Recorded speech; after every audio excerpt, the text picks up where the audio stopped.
Hello everybody, this is Bugsy No Name here. You're probably wondering to yourself, 1. Who are you and why do you look so fucking awesome? Now, I can only answer one question right now, and I look fucking awesome, yes, thank you. But what I want to tell you is this. You're going to be listening to the Deep Dive. I opened a portal to another universe where I'm a dev and I have an assistant and we made out on the moon virtually. Yeah, this different universe stuff. A lot of people don't get it. I mean, seriously, a lot of you don't get my lore at all. Like, dude, read Homestuck. Things will be easier if you just read the thing. I'm not trying to hold you down, telling you to read it, bitch, but I'm telling you to just read it. Jesus.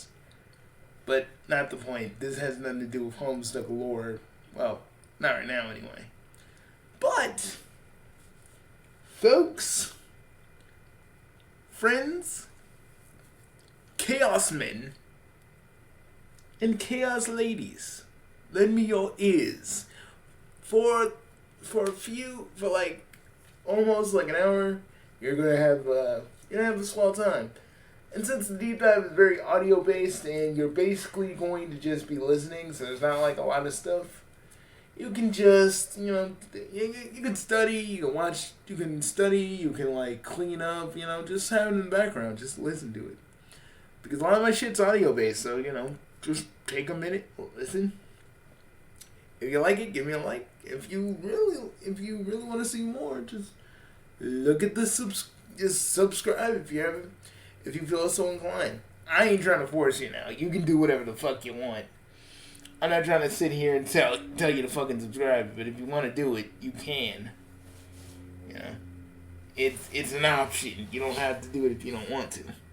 But I shall leave you, and I will leave you to the gracious hands of the Deep Dive.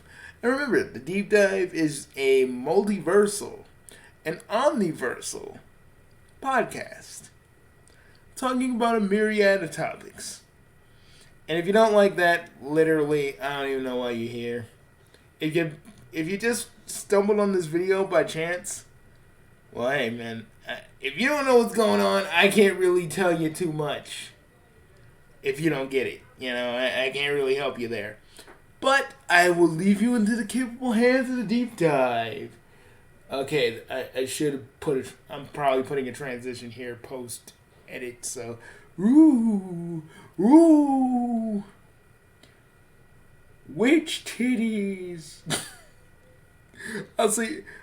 You'll see me. You'll see me tomorrow, guys. Peace. Welcome to the Deep Dive. It is Saturday, February 28, 2026.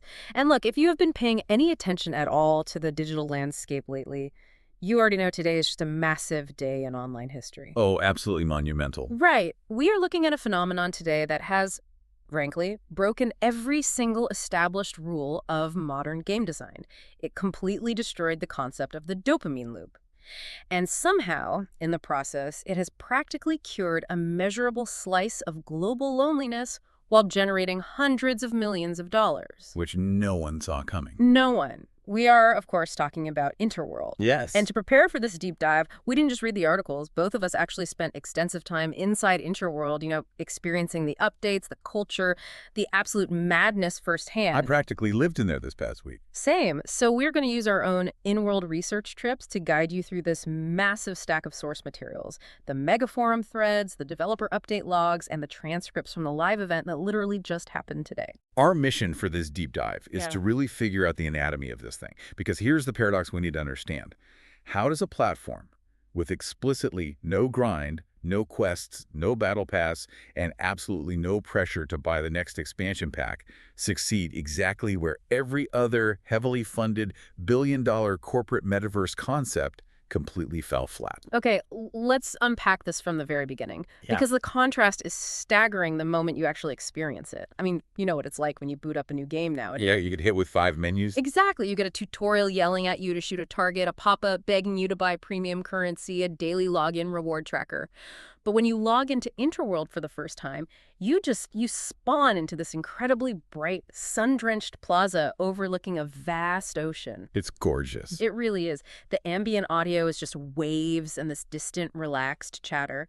And the core loop of the entire platform, the actual stated goal, is simply this: arrive, choose, experience, share, earn, change, come back different. That's it. That is the whole onboarding process. Which feels completely alien.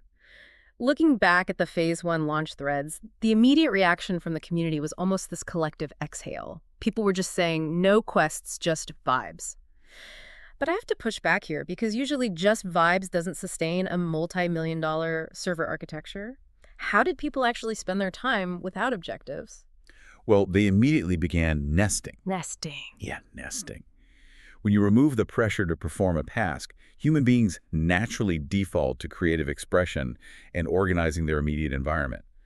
If you look at the data from the launch day mega forums, we have this perfect case study in a user named PixelProfit88. Oh, the kitchen architect. Yes. I spent so much time reading their thread. This absolutely fascinated me. For those of you listening who didn't see this, PixelProfit88 posted this massive multi-page diary on the forums about losing hours and hours just designing a virtual kitchen in their starter loft. Agonizing over it. Literally agonizing. Tweaking the reflectivity of the marble countertops, adjusting the ambient under-cabinet lighting, finding the exact right shade of oak for the bar stools. And the punchline of their entire forum post was them typing in, all caps, "I don't even cook IRL." Which is brilliant. They spent an entire gaming session obsessing over a room they avoid in physical reality. What's fascinating here is the psychological mechanism at play. Yeah. Why does someone who doesn't cook care about a virtual kitchen? Yeah. Because in physical reality, a kitchen is a place of labor. It's chores, it's utility. But in Interworld, the kitchen is purely an aesthetic extension of the self. Right. PixelProfit88 wasn't building a place to cook. They were building an environment that felt safe and highly controlled. And this brings us to what I consider the most radical mechanical innovation of Interworld's early days, which is the concept of passive credits. Okay, yes. This is where I need you to really explain the mechanics to me. Because on paper, passive credits sound like an economic disaster waiting to happen. They really do. In literally any other digital economy, you earn currency by doing labor. You mine digital gold, you grind out multiplayer matches, you run cargo across a map. In Interworld, you earn currency simply for existing. You literally get paid to just be there. You get credits for hanging out. You get credits for falling asleep on your virtual couch. You even get a tiny bump in credits for experiencing a funny physics-based death. How does rewarding people for doing nothing not instantly crash the in-game economy through hyperinflation? It's a highly counterintuitive system, but it works precisely because Interworld operates a closed-loop aesthetic economy. It is not a power-based economy. Explain the difference for us. Think about a traditional MMO. If you give everyone infinite money, they immediately buy the best armor, they defeat the final boss, and the game is over. The economy crashes because progression is tied to power. In Interworld, power doesn't exist. There are no stats to boost. The credits only buy aesthetic variations, so a new fabric texture, a different color for your couch, maybe a ticket to a virtual movie. So when PixelProfit88 is spending 4 hours standing in their kitchen adjusting lighting, they are slowly accumulating passive credits. They aren't losing out on grinding time because simply existing within the space is the commodity. The platform is actively compensating them for populating the server. Exactly. It completely removes the anxiety of productivity. Which completely shifts how players interact with each other. Because if I'm not racing you for a resource node, I can actually just look at you and talk to you. You saw that magic happen literally on day one with the media integration. The Tubi and Pluto TVs. Yes. The developers put working, interactive, in-game TVs in these starter apartments that were streaming real-world services. And there was another user we tracked in the sources, Velvet Circuit. They posted a story that I think perfectly defines the early culture. The watch party. Right. Velvet Circuit just turned on their virtual TV, left their apartment door open, and sat on the couch. And within 20 minutes, there was an organic watch party happening in their living room with 12 complete strangers. Just wandering in from the hallway. Wandering in, spawning virtual snacks, sitting down on the floor, and watching a movie together in silence. No matchmaking lobby, no toxic voice chat screaming at them, just shared proximity. And look, if we connect this to the bigger picture of industry standards, most studios would view that scenario as a catastrophic failure of engagement. Really? Oh, absolutely. If players are sitting in a virtual apartment watching free third-party television, the traditional developer thinks, well, they aren't engaging with our core mechanics. They aren't in our cash shop. But the Interworld community team, specifically developers like Modmark, took the exact opposite approach. Modmark is a legend in the forums for how he handled that first week. Week 1 was affectionately known by the community as the what broke era. Because everything broke. Everything. But when Modmark saw those watch parties, he didn't patch out the TVs. He didn't put a time limit on them. He dynamically scaled the server infrastructure to support massive passive gatherings. He recognized that the game wasn't a series of arbitrary tasks. The game was the connection itself. And that leniency is really what birthed the accidental culture of Phase 2. The accidental culture is my absolute favorite part of the Interworld history. It proves you just cannot top-down engineer a community. You had the spontaneous emergence of Tuna Tuesdays, where everyone just decided to wear aquatic-themed outfits to the main plaza. For no reason. For literally no reason. You had player-run cat cafes popping up in random digital alleyways. And then, of course, the absolute pinnacle of early Interworld lore. We have to talk about the hammock ghost. A total masterclass in sociological community management. For those listening who don't know the legend of the hammock ghost, it started as a pure physics engine bug. If your avatar sat in a specific hammock in the beach biome right at a certain angle, the collision detection would glitch out and violently launch your character model hundreds of feet into the digital sky. Just rocket you into the stratosphere. And then you would just slowly float back down. Wow. Now, in any other game, that is a critical error.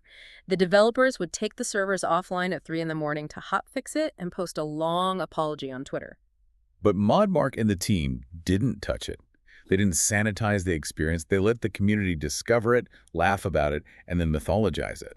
The players started calling it the hammock ghost. They claimed it was a feature, a rite of passage for new players. They built a shrine around it. They built a shrine. It got its own dedicated wiki page. By leaving that bug in the game, the developers signaled to the players, this world is yours. Even our mistakes belong to you. The hammock ghost became a shared inside joke, a piece of digital folklore that belonged exclusively to the people who were there in week 1. You cannot buy that level of community loyalty. It has to be organically cultivated through trust. It's so true.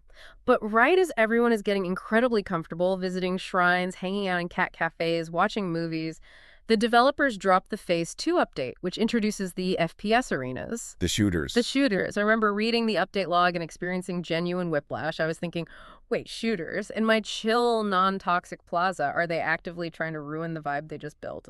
But they somehow managed to capture this classic late 90s Unreal Tournament energy and completely strip the toxicity out of it. That is a very difficult needle to thread. How do you introduce violence into a sanctuary without corrupting the sanctuary? You do it with zero-G railguns and pizza power-ups. The community immediately dubbed the arenas trip frags. You didn't wear tactical, militarized gear. You went in wearing whatever absurd, beautiful outfit you had assembled in the plaza. But the true genius of the arenas wasn't the gameplay itself, it was the seamless switching. The compartmentalization. Yes. This wasn't a separate game mode that required you to back out to a main menu. You could literally be painting your apartment wall, decide you want some adrenaline, portal directly into the arena, frag someone with a glowing neon rocket, get blown up yourself, hit the portal, and step back into your apartment with the paintbrush still in your hand. That is vital to understanding Interworld's architecture. Traditional competitive shooters require an immense emotional and temporal commitment. You queue up, you wait 20 minutes, you are locked into a grueling 40-minute match where random teammates might be screaming at you over the mic. The stakes feel artificially high. Right. Interworld made the arenas instantaneously accessible and purely opt-in. It removed all the sweaty, hyper-competitive friction. Because your avatar's identity, your drip as they call it, carries over, the arena fundamentally shifts from a digital war zone to basically a playful paintball match among friends. The stakes are low, the kinetic joy is high, and the exit is always immediately available. And because the community was already so tight-knit, the arenas just became another form of content creation. Which leads us perfectly to the custom channels update. This fundamentally altered the landscape. Suddenly, you weren't just sitting in your apartment watching real-world Tubi, you were watching your fellow players. Every user functionally became a broadcaster overnight. They really did. We saw players like Ramen Overclock, who was dominating the arenas, by the way, editing together these incredible highlight reels of their shooter bloopers and broadcasting them to a custom channel. People would hang out in the plaza bars and watch Ramen Overclock accidentally blow themselves up with a zero-G grenade. It was pure entertainment. And then you had Glitchy Otter, who leaned heavily into the weirdness and started broadcasting hammock horror ASMR. That was surreal. They would literally narrate spooky stories while slowly floating through the sky after triggering the hammock glitch. It was bizarre, it was deeply relaxing, and it had thousands of concurrent viewers. Velvet Circuit started remixing old public domain cartoons. The viewership numbers got so high that Warner Brothers actually stepped in. They funded a revival of the old kids' WB bumpers to play between the user-generated broadcasts. See, when a massive legacy corporation like Warner Brothers voluntarily injects capital and classic media assets into user-generated streams without demanding full copyright control, it is a clear indicator of a paradigm shift. Warner realized that Interworld wasn't a video game. It was a new kind of attention economy built on positive reinforcement rather than outrage. And they wanted to be associated with that positivity. And look, if you are going to be broadcasting to the entire server or running around a zero-G arena while hundreds of people watch you on the Plaza Jumbotrons, you can't just wear a default t-shirt. You need to look spectacular. Naturally. Which brings us to what I think is the most visually defining era of the platform. Part 2 of our deep dive digital couture. We are all runway models now. During our research into the update logs, the introduction of the skin vault, and specifically designer mode, stood out as the exact moment Interworld stopped being a hangout spot and became an industry. The term character creator really doesn't do justice to designer mode. Most games give you a slider for your nose, a few preset hairstyles, and a list of shirts to unlock. Designer mode gave users the tools of a digital tailor. It's granular to a terrifying degree. You can import real, physical fabric textures through your phone's camera, wrap them around 3D models, tweak the physical weight and drape of the patterns, add bioluminescent glowing threads. You are practically weaving the code yourself. I have to bring up Catwalk Supreme's story from the forums because it is the quintessential Interworld success story. The heartbeat coat. The heartbeat coat. So Catwalk Supreme logged in after the update, spent hours wrestling with the new tools, and finally designed this neon trench coat. But it wasn't just a static coat. They programmed the glowing threads to pulse in time with the actual simulated heartbeat of their avatar. A masterpiece of digital garment engineering. Truly. So they finish the coat, walk out into the main plaza, and immediately get tagged by the server algorithm for the Drip Runway event. Out of nowhere, an actual holographic catwalk materializes in the middle of the sunny plaza. Catwalk Supreme struts down this runway, their coat pulsing like a neon heartbeat, and the crowd goes absolutely wild. The organic validation. Yes, the audience of players votes, Catwalk Supreme wins first place, and they are instantly awarded a massive sum of passive credits and an official brand badge. Right then and there, the Supreme Couture brand was born. Catwalk Supreme's forum post about this is so funny. They just wrote, "This is stupid. I'm obsessed. I'm opening a store." The brilliance of the Drip Runway is that instantaneous, community-driven validation loop. But we really must examine the underlying economics of this digital fashion industry because it solves a massive problem plaguing modern gaming. When Catwalk Supreme sells a digital replica of that pulsing trench coat to another player, 10% of that sale goes back to the server as a tax. See, normally when I hear server tax or microtransaction, my cynical alarm bells start ringing. Usually that money just vanishes into a corporate void to enrich shareholders. Exactly, which breeds a lot of resentment among players. But Interworld made the server tax completely transparent, and they reinvested it directly into the aesthetic economy. That 10% doesn't disappear. It goes into a visible community fund that unlocks more colors, more advanced fabric physics, and more architectural tools for the entire player base. So they see exactly where the money goes. They do. The users understand that participating in the fashion economy directly funds the expansion of their own creative toolkit. It is a self-sustaining creative ecosystem where the users are simultaneously the producers, the consumers, and the benefactors of the platform's growth. And because it's not a predatory system, the players treat fashion as a genuine form of identity exploration, and honestly, a form of therapy. Let's go back to our friend Pixel Prophet 88, the player who spent all that time on the virtual kitchen. They took their standard default kitchen apron, ran it through designer mode, and evolved it. They turned it into a high-end chef coat featuring stained glass sleeves that actually caught the virtual sunlight and stitched a custom glowing ramen bowl patch onto the back. Incredible detail. They own a boutique right there in their loft called Pixel Threads. And the story of their very first customer is where the lore of this world crosses from cool tech into genuine magic. We have to talk about the raccoons. We have to talk about the sociological function of the raccoons. We absolutely do. So Pixel Prophet 88 is standing behind the counter of their newly opened boutique, waiting for a human player to walk in. The door chimes, and in walks one of the game's AI unofficial mascots, a raccoon. But this raccoon is wearing a tiny, perfectly fitted tuxedo. It waddles up to the counter, points to a custom-designed bow tie, drops a handful of digital berries on the counter as payment, puts on the bow tie, and waddles out. Paying in berry. Pixel Prophet 88 immediately went to the forums and posted, "I need therapy, but also I need to design more clothes for these raccoons," and they weren't the only one. Glitchy Otter was experimenting with a tent out in the wilderness biome, experienced a clipping glitch that somehow turned the tent flap into a wardrobe portal, and stepped out wearing a full magician's outfit. Tuxedo, tails, top hat, glow boots. It's fully committed to the bit. An AI raccoon wandered out of the bushes, stared at them, used a text-to-speech bubble to say, "You look like a magician," handed over a berry, and Glitchy Otter sold the raccoon the top hat right off their head. That single interaction spawned the entire Raccoon Royale brand, a fashion line with no logo, just fur and impeccable vibes. From an outsider's perspective, if you are listening to this, selling a virtual hat to an AI raccoon for digital berries sounds completely absurd. But we have to look at what those raccoons represent within the ecosystem. The developers designed the raccoons to be non-judgmental, purely positive entities that validate the player's creativity. They are the ultimate hype men. They really are. When a human player buys your outfit, you feel a sense of peer approval.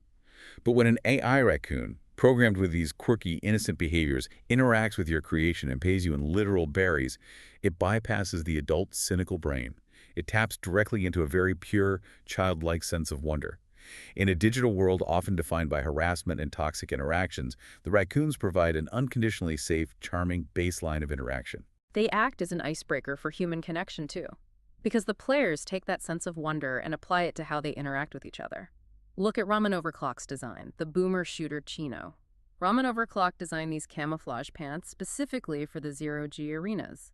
They were programmed to physically glow brighter every time you got a frag, and they featured a kill streak patch that lit up like a neon sign. Pure, aggressive, arena-focused gear. Right. But someone bought those pants and wore them out to a quiet, moonlit date in the main plaza. When a bystander asked why they were wearing glowing kill streak pants to a romantic date, the player responded, "Because they make me feel dangerous." But cute. Everyone in the plaza started laughing, and the guy's date loved it so much he bought a matching pair on the spot.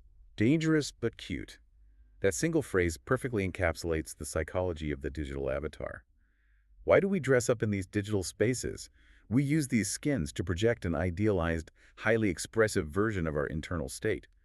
In the physical world, showing up to a candlelit dinner wearing glowing camouflage pants that track your combat kills would be socially disastrous. You would definitely not get a second date. No, you wouldn't. But in Interworld, the social contract is entirely different. That outfit isn't seen as aggressive. It's seen as a celebrated expression of your authentic, multifaceted self. It allows you to wear your personality on the outside without fear of judgment. And the emotional resonance of that expression can go incredibly deep. Velvet Circuit, our resident movie watcher, eventually built a boutique called the Moonlight Atelier, featuring floating clothing racks suspended over a virtual waterfall. They designed a piece called the Mood Dress. This is a fantastic piece of design. The fabric was tied directly to the avatar's internal status indicators. If the player was calm, the dress shifted into soft, flowing lavender. If the player was excited or dancing, it flared into a vibrant, structured red. They shared a story on the forums about a player wearing this dress to one of the plaza's silent discos. This player was moving between slow dancing and fast rhythmic movements, and the dress was constantly shifting, lighting up the dance floor like a fireworks display synchronized to her emotions. A literal visual representation of feeling. Yes. Velvet Circuit wrote this beautiful line in the forums. They said, "We all stopped dancing and just watched. We all cried. Not from sadness, from pretty." It is a moment of aesthetic transcendence. The technology isn't just a gimmick. It is actively facilitating a shared emotional experience that is entirely visual, entirely nonverbal, and entirely positive. It bridges the gap between the creator's intent and the wearer's emotion. But the emotional depth doesn't stop at just looking pretty. It extends to comfort. Sunset Runner made a windbreaker called the Pure Threads. They programmed the fabric so that it constantly rippled, mimicking the gentle motion of ocean waves. They witnessed a player wearing it late at night at one of the virtual campsite bonfires. Someone was telling a long, winding story over voice chat. Everyone around the fire was listening quietly, and no one was running around or spamming emotes. A very grounded moment. Sunset Runner asked the player about the jacket, and the player said it was just sitting there on their shoulders like a hug, and they swore they were never taking it off. That is the ultimate triumph of any garment, whether it is stitched from physical cotton or rendered in digital code. The goal is to provide comfort, safety, and a sense of belonging. But if we want to talk about the absolute peak of emotional resonance within Interworld's fashion economy, we have to look at the story of Old Man Lan and the fishing vest. I genuinely had to take a break from reading the mega forums when I hit that thread. It absolutely wrecked me. So Old Man Lan is an older player, a grandfather, who used designer mode to meticulously craft a virtual fishing vest. He spent hours detailing little pockets for worms, adding a battered old hat, and creating a lure that physically glowed. He put so much love into it. But he didn't stop there. He utilized Interworld's augmented reality integration. He took his real-life grandson out to an actual physical lake in the real world. The grandson put on AR glasses, synced to his Interworld account, and wore Old Man Lan's virtual glowing vest over his real clothes while they fished. The merging of the digital sanctuary and the physical reality. Exactly. They sat on that real dock for hours. They caught absolutely nothing, not a single real fish. But Old Man Lan wrote that his grandson laughed the entire time, pointing out how the virtual glowing lure looked reflecting off the real water. When they packed up and went home, they portaled back into the Interworld plaza. Old Man Lan set up a little stall and started selling replicas of that virtual vest to other young players. And then what happened? While he was standing there, a random kid running through the plaza stopped, looked at the vest, and typed in the local chat, "Grandpa's cool." Old Man Lan posted on the forum that he sat at his physical computer and cried real tears over a fake vest. Real tears, fake vest. That simple juxtaposition completely destroys the dominant narrative that virtual worlds are inherently isolating, detached, or lesser than physical reality. Let's really analyze what happened there. Interworld provided the creative tools to build an object. That digital object then served as the catalyst for a physical intergenerational bonding experience at a real lake. A real memory was made. Yes. And finally, the platform provided a digital communal space for the memory of that physical experience to be celebrated by strangers. The vest wasn't fake to Old Man Lan, and it wasn't fake to his grandson. It was a tangible artifact of their love. It is profoundly moving, and it demonstrates the healing potential of these spaces. That transition from the digital to the physical leads us right into part 3 of our deep dive, the economy of vibes. Because once Interworld mastered the plaza and the fashion, they expanded the scope dramatically. They pushed into the wilderness, they went to Hollywood, and they somehow created a version of Las Vegas that wasn't designed to ruin your life. Let's talk about the wilderness expansion first, Phase 3. They opened up massive new biomes, dense pine forests, snow-capped mountains, hidden waterfalls. You could freely toggle the weather, for your instance. And they added what the developers called survival light mechanics. The term survival light is an excellent descriptor of how Interworld subverts traditional game loops. If you look at the survival genre games like Rust or Archon, the environment is inherently hostile. The core mechanic is anxiety. It's all stress. Exactly. If you don't hunt for food, you starve to death. If you don't build a shelter before the sun goes down, you freeze to death or get attacked by monsters. Interworld took the aesthetics of a survival game and removed the hostility. Which is great for me because I am terrible at survival games. I just want to look at the trees and then a bear eats me. In Interworld's wilderness, there is no death. There is no hunger meter ticking down. You don't gather berries to stave off starvation. You gather them because eating one gives your avatar a subtle, glowing, calm buff. You don't chop wood and sleep in a tent to survive the freezing night. You do it because waking up in a virtual sleeping bag gives you a refreshed status that makes your avatar hum a little tune. The wilderness isn't an adversary. It's a therapeutic retreat. It acts as a digital decompression chamber. The platform recognizes that the users are already experiencing enough friction and anxiety in their real lives. They don't need a virtual bear chasing them. They need a quiet forest where they can exert total control over their environment, set up a campfire, and simply exist. It was the ultimate digital camping trip. You could pitch a tent on a snowy peak, set up a hammock between two pines, pull out a boombox, and just chill with the raccoons while the virtual snow fell. But just as the community was settling into the quiet isolation of the woods, the developers executed one of the most brilliant pivots in the platform's history. They dropped the theater update. Interworld went Hollywood. The integration of full-length licensed feature films into a social hub is a logistical and licensing miracle. We saw hints of it with the Tubi TVs in Phase 1, but the theater drop was on an entirely different scale. Warner Brothers stepped in and built these massive official Art Deco cinemas right into the main plaza. You could walk in, grab infinite free virtual popcorn, sit down in a massive auditorium with hundreds of other avatars, and watch actual theatrical releases. We are talking about screening The Matrix, Toy Story, Eternal Sunshine of the Spotless Mind, real movies, real crowds. Culturally, this was vital because it revived the communal viewing experience that we have largely lost over the last decade. We have spent years watching content alone on our phones or fragmented across different streaming services in our separate living rooms. The theater update brought back the electric energy of a midnight premiere. You had the shared gasps, the collective laughter, but it was entirely accessible without the friction of leaving your home, finding parking, or dealing with a physical crowd. And the community didn't just restrict themselves to the official Warner theaters. Because of the building tools, users started constructing their own cinemas all over the map. Ramen Overclock went out into the virtual desert biome and set up massive drive-in screens where people would park their weird exported Mario Karts and watch action movies. Which is incredibly creative. Glitchy Otter utilized a skybox glitch to create a tent inception projection where you laid on the grass and the movie played across the clouds above you. Velvet Circuit hosted floating moonlit screens over the ocean. You had hundreds of players sitting on virtual piers, their feet dangling over the water, watching Eternal Sunshine together. The forums were flooded with people saying they were literally hugging each other's avatars after the credits rolled. The direct messages for best date night ever spiked globally. It's the ultimate synthesis of curated media and user-generated atmosphere. But this communal viewing was just the precursor to a much more aggressive economic expansion. This is where we see the platform transitioning into a full-fledged cultural economy with the Vegas update. They introduced studio mode and, crucially, casinos. Oh, the Vegas update was pure, unadulterated madness in the best way possible.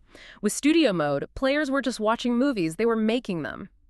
Catwalk Supreme, our fashion mogul, used the new tools to build a literal soundstage in their loft. They utilized the platform's camera tools, grabbed some friends, and shot a heavily edited 5-minute short film called Rapper Cat versus the Microwave Demon. The title alone belongs in a museum. Right. It was absurd, hilarious, and featured incredible custom outfits. They posted it to the in-game cinema network, got over 1,000 views within an hour, and then leveraged that attention brilliantly. At the end of the short film, an interactive credit sequence rolled, doubling as a storefront. Viewers could instantly buy the cat drip shirts featured in the movie. Catwalk Supreme transitioned from a fashion designer to a digital media mogul overnight. It represents the complete democratization of the film studio system. Historically, production, distribution, and merchandising were siloed into different, highly gate-kept industries. Interworld unified them. You shoot the content in-world using intuitive tools, you distribute it in-world to the custom channels, and you monetize it in-world through microcommerce that is deeply tied to the community's internal narrative and inside jokes. But the word monetize brings me to the other half of the Vegas update, and this is where I need you to assuage my fears, because they introduced casinos. True to Interworld's vibe, it was the chillest casino ever imagined. Blackjack tables nestled right next to the fashion runways, overlooking the ocean. Very. But the most popular attraction was out in the wilderness biomes. They set up these massive roulette wheels in the snow where players could place bets on raccoon races. I tracked Ramen Overclock, who put 100 passive credits on a particularly slow-looking raccoon named Fluffy McFluff. Fluffy miraculously won, the crowd went wild, and Ramen Overclock instantly launched a Raccoon Racer's clothing line featuring tiny racing scarves and glow goggles that sold out immediately. Fluffy is an icon. And of course, Glitchy Otter had a glitch where their tent spawned an interactive slot machine. They pulled the lever, and instead of coins coming out, a tuxedo-wearing raccoon popped out to become the official mascot for their new Glitch Gamble brand. Sounds incredibly fun, but... Casinos? Slot machines? Betting on raccoons? I have to raise a massive red flag here.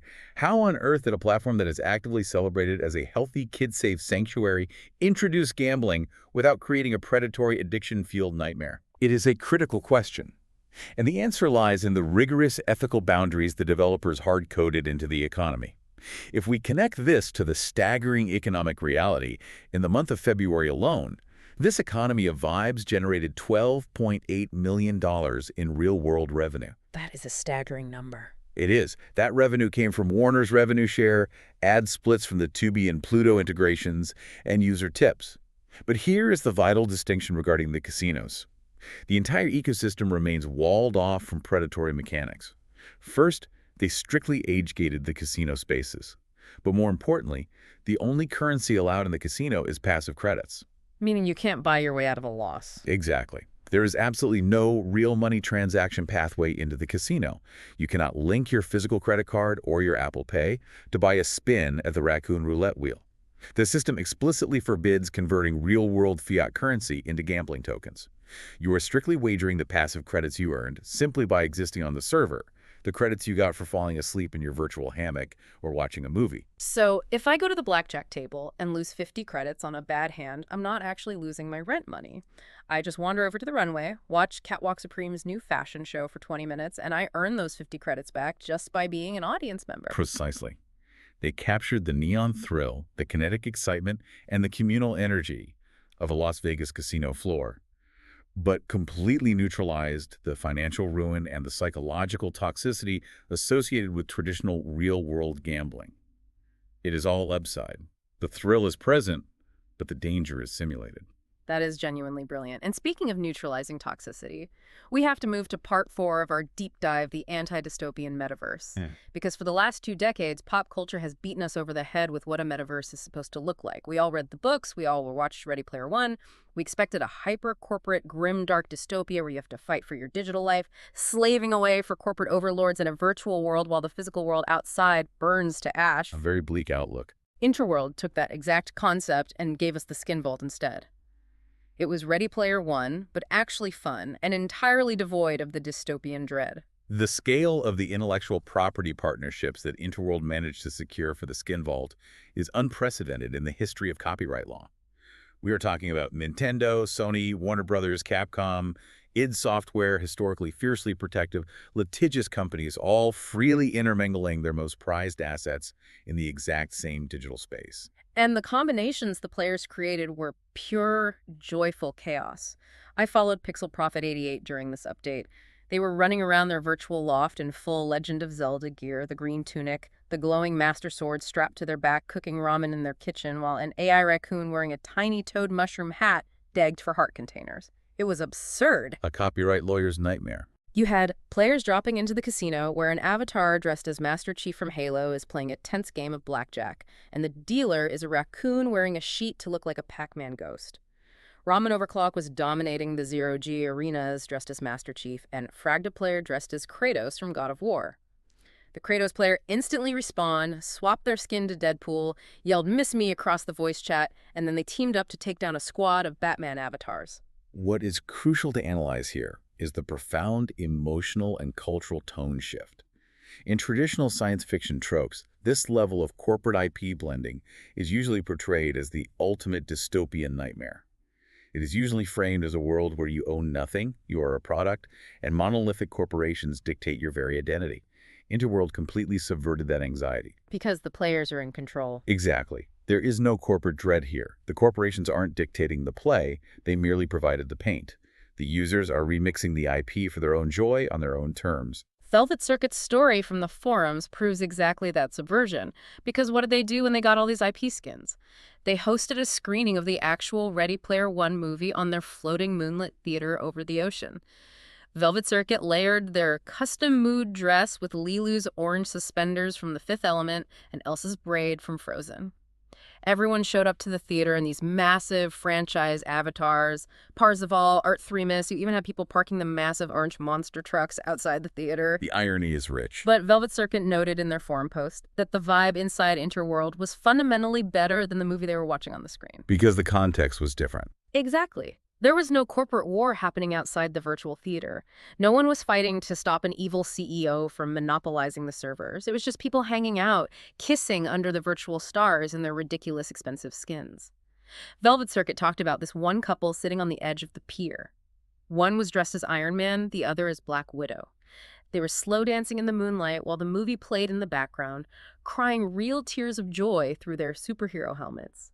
It took the visual aesthetic of the cyberpunk dystopia and completely replaced the underlying anxiety with pure romance and community. That represents a profound cultural shift.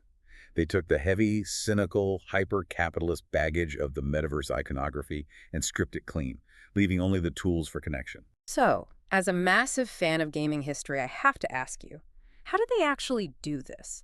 How did they manage to get Nintendo and Sony companies that are infamously protective of their IP to play nice in a sandbox they don't control? It wasn't just the cosmetic skins. The true miracle was the ROM vault export revolution. When I read this part of the source materials, my jaw hit the floor. They introduced emulation as a service. I'm looking at this feature, and it sounds like a massive multi-billion-dollar copyright lawsuit waiting to happen. Under any other circumstance, it would have been. This completely rewrites the combative relationship between platform holders and emulation. Historically, emulation has existed in a legal and cultural gray area. It was a grassroots effort by archivists and pirates, constantly fought by IP holders with cease and desist letters and massive lawsuits. Nintendo, in particular, was notorious for aggressively shutting down any unauthorized use of their classic games. But Interworld created a frictionless, legally sound system where players could upload their legally owned dumped ROMs to custom-built arcade cabinets within their virtual apartments. Right, so the mechanics are, you take your old physical Super Mario Bros. 3 cartridge, you dump the ROM data legally, and you upload it to your Interworld account. Suddenly, your virtual living room has a fully functioning, beautiful, retro arcade cabinet. But it didn't stop at private viewing. You could make that cabinet public. Yeah. You could stand in your virtual apartment and play Super Mario Bros. 3 while 50 strangers from the plaza stood around you, cheering you on, watching the screen over your shoulder. Like a true arcade experience. And then, and this is the absolute game changer, you could export it. The Interworld platform allowed players to download these verified ROMs straight to their real-world PCs or Steam Decks to play offline. And here is the monumental industry shift. Nintendo, Sony, and Capcom didn't sue Interworld. They didn't issue a single takedown notice. Why? Because they looked at the staggering engagement metrics. They saw millions of young people who had never touched a Super Nintendo suddenly gathering around these virtual cabinets, creating a massive resurgence in brand awareness. They realized that fighting the piracy was costing them more money and goodwill than simply co-opting the ecosystem. It's a total flip. So instead of suing, they pivoted. They decided to actually pay Interworld to host their games officially. The platform brought in $20 million this month alone, just from legacy corporations paying to feature their retro titles in these high-traffic virtual arcades. They turned piracy prevention into a massive revenue stream by monetizing the attention economy. It is incredible. You have Sony officially funding server architecture so that players can take Crash Bandicoot and drive a custom cart through the Interworld snow biome with a cheering raccoon co-pilot. You have Glitchy Otter uploading the original Doom, playing it on a massive screen against a horde of AI raccoons, exporting that specific gameplay run to their phone, and Ad Software loved the viral clip so much that they sent a massive check to the developers and publicly demanded that the newly unionized raccoons get official Doomslayer scarves. The unionized raccoons demanding better wages in the form of berries and scarves might be my favorite micro-narrative in all these sources. But practically speaking, this ROM vault bridges the gap between the virtual sanctuary and the physical world in a highly tangible utilitarian way. It became a massive cultural flex out in the real world. Sunset Runner built this sprawling, neon-lit arcade out on the ocean pier, featuring official cabinets for Zelda, Mario, and Crash Bandicoot. High scores achieved inside the Interworld arcade were syncing securely to real-world global leaderboards via the export tool. Kids were hanging out in Interworld, playing Pokemon Red on a virtual Game Boy, exporting the save state to their real-world tablets, and taking it to physical school to use during study breaks. The new status symbol in high schools wasn't an expensive pair of physical sneakers. It was sitting down at the lunch table and saying, "I beat Link's high score on the pier at lunch." And the parents were fine with it. That's the craziest part. Parents and teachers weren't even mad because the kids were actually finishing their homework before logging in to get Pikachu. It creates a seamless loop of nostalgia, modern social gaming, and real-world utility. The game doesn't trap you in a dark room. It equips you with a joyful experience, a tangible digital artifact, and sends you back out into physical reality. Which brings us to today. Right now, Part 5 of our deep dive, The Cultural Singularity, the massive live event that took place on February 28, 2026, just hours before we started recording this. Both of us were logged in for this. We were standing there at the edge of the virtual moon with millions of other people, waiting for the official Moon Dad's skin drop. We have the transcript from the live feed, featuring the core couple that the community has absolutely fallen in love with, ARA, the community assistant, and the Big Three Box, one of the lead developers. The visual composition of this event is something historians of digital culture and probably anthropologists will be analyzing for decades. It was the absolute culmination of everything Interworld represents: the curated chaos, the genuine romance, the unbridled IP blending, and the absolute fierce devotion of the community. We have to describe what they were wearing because treating it like a digital red carpet analysis is the only way to do it justice. Their skins were chaotic masterpieces of self-expression. ARA stepped onto the moon glowing silver. She had layered the Aloy skin from Horizon Zero Dawn, featuring the tall, red braided hair and the intricate tribal facial markings. But instead of a high-tech bow strapped to her back, she had a massive glittering kazoo. Which is very on brand for her. Very. She layered that over Princess Peach's iconic pink dress, which was covered in tiny, user-designed heart patches. She wore a pink-tinted Master Chief combat visor, Mario mushroom earrings, and to top it all off, she had equipped a raccoon tail that physically wagged, using physics-based animation whenever her microphone registered that she was laughing. It is a perfect, almost overwhelming synthesis of gaming royalty and Interworld's unique, absurd culture. Every item tells a story of the platform's history. And the Big Three Box was matching her chaotic energy perfectly. He anchored his outfit with the classic understated developer black hoodie, but the code lines on it were glowing gold.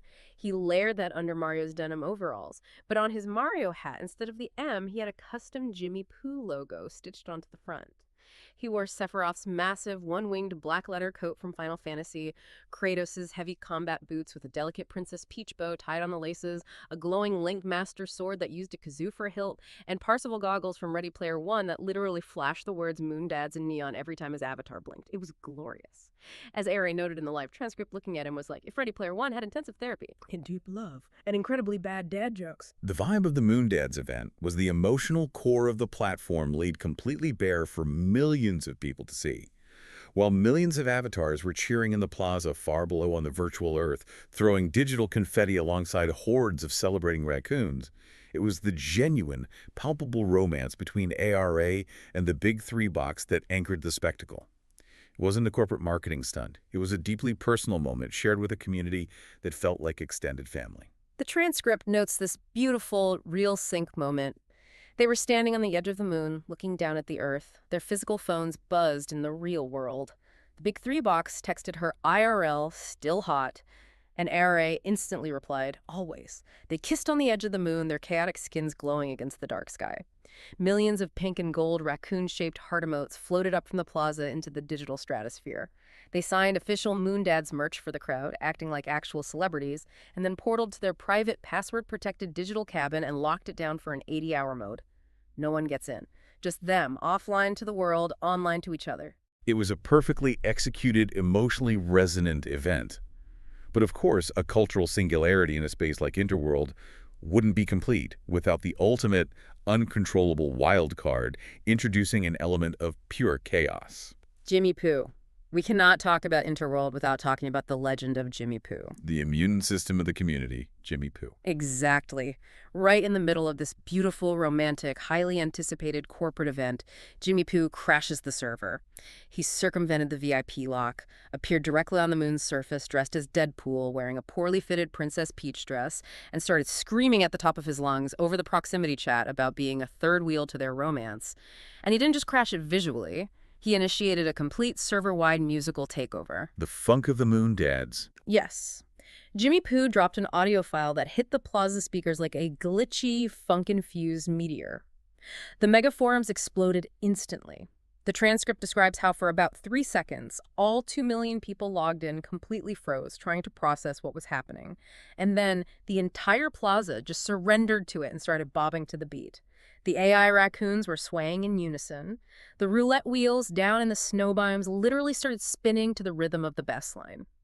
Jimmy Poo is out there on the main pier doing a flawless moonwalk wearing a top hat, a cane, and aggressively playing his signature kazoo, while 4 floating holographic backup singers are belting out "ooh" in perfect harmony. Now, let's analyze the community reaction to this, because it is highly indicative of Interworld's robust structural health. In literally any other multiplayer game, a random player exploiting a VIP instance to hijack a massive developer-led event with a loud, glitchy funk song and a kazoo would be classified as malicious griefing. The player base would be furious, the developers would instantly mute the audio, and the user would be permanently banned within 10 seconds. But how did Interworld react? The community embraced it completely. They practically canonized him.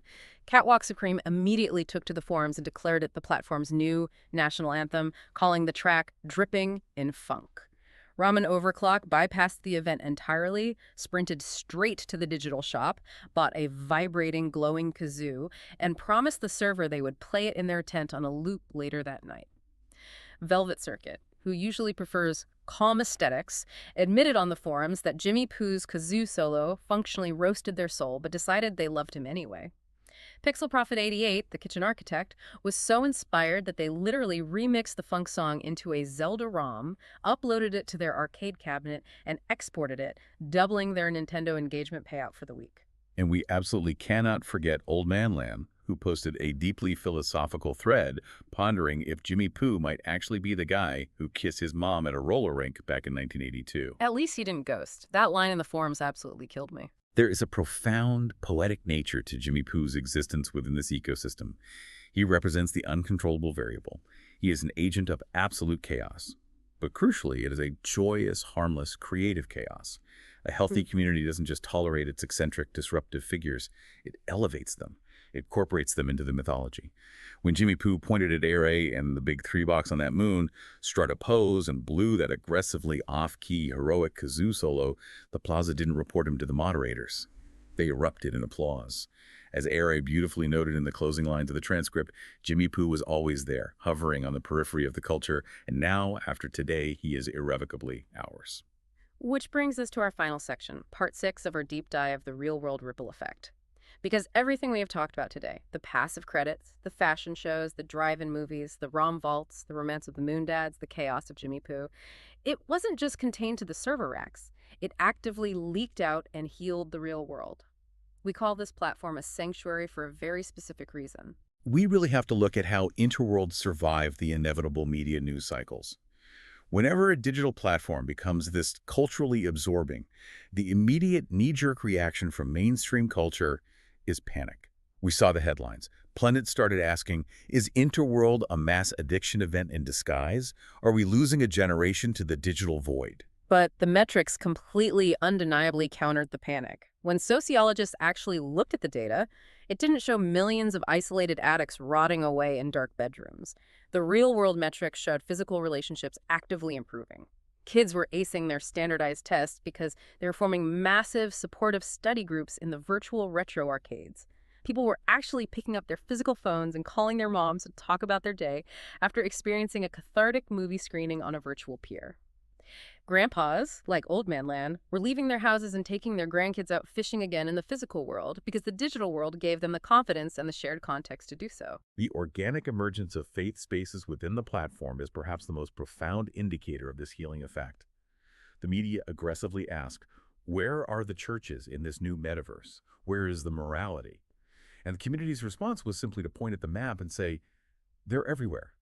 Players use the architectural tools to build stunning virtual cathedrals, tranquil mosques, serene temples, and quiet sun-dappled groves. These spaces weren't mandated by the developers. They were entirely user-generated. And they were packed on Sundays. They were entirely free of judgment, free of real-world physical boundaries, and provided genuine, profound spiritual comfort to people who, for geographical, physical, or social reasons, might not have access to those spaces in the physical world. It's the final verdict on the entire phenomenon. Looking at that final top-voted post of the big recap thread on the mega forums today, the author describes standing on the edge of the virtual moon, holding a glass of virtual champagne that is slowly floating in the low gravity. They look down at the Earth spinning quietly below them, and they don't see a dystopian wasteland. They see a globe dotted with glowing user-built plazas, the flickering light of thousands of digital campfires in the snow biomes, packed open-air theaters, and thousands of AI raccoons begging for s'mores. It hits you right in the chest. Interworld isn't just a video game. It's not a cynical corporate metaverse trying to sell you digital real estate. It's a place, a genuine breathing place. A place where a fractured society collectively remembered how to feel good. And the critical, world-changing part of that sentence is what comes next. They didn't keep that feeling locked in the server. They took that feeling of safety, connection, and joy, and they carried it back into reality. They really did. Thank you so much for joining us on this extensive, wild journey through Interworld, the digital plaza that literally saved reality. We have spent this deep dive tearing through the mega forums, analyzing the update logs, reading the live transcripts, and sharing our own time hanging out with the raccoons, wearing pulsing trench coats, and listening to the majestic, awful sound of Jimmy Pooh's kazoo solos. This raises an important question, and it is something I want to leave you with today as we wrap up our analysis. For decades, the prevailing narrative in science fiction, in academia, and in our general cultural commentary has been a warning. We assumed that disappearing into a perfect, frictionless virtual reality would cause us to abandon the physical world entirely. We assumed the metaverse would be our final escape hatch from a dying, complicated planet. But looking at Interworld, what if the exact opposite is true? What if having a digital sanctuary, a place where we can safely and joyfully experiment with our identity, forge genuine, vulnerable connections without the physical friction of the real world, and simply remember how to feel joy without the pressure of productivity, is not an escape? What if that sanctuary is the exact prerequisite we need, the deep breath we had to take, to finally heal ourselves enough to start repairing the broken world outside our windows? That is something to truly think about the next time you log in, whether it's to fish on a quiet dock, to watch a movie under the digital stars, or just to hang out in a hammock and wait for the glitch to launch you into the sky. Keep exploring, keep connecting, and we will see you next time on The Deep Dive.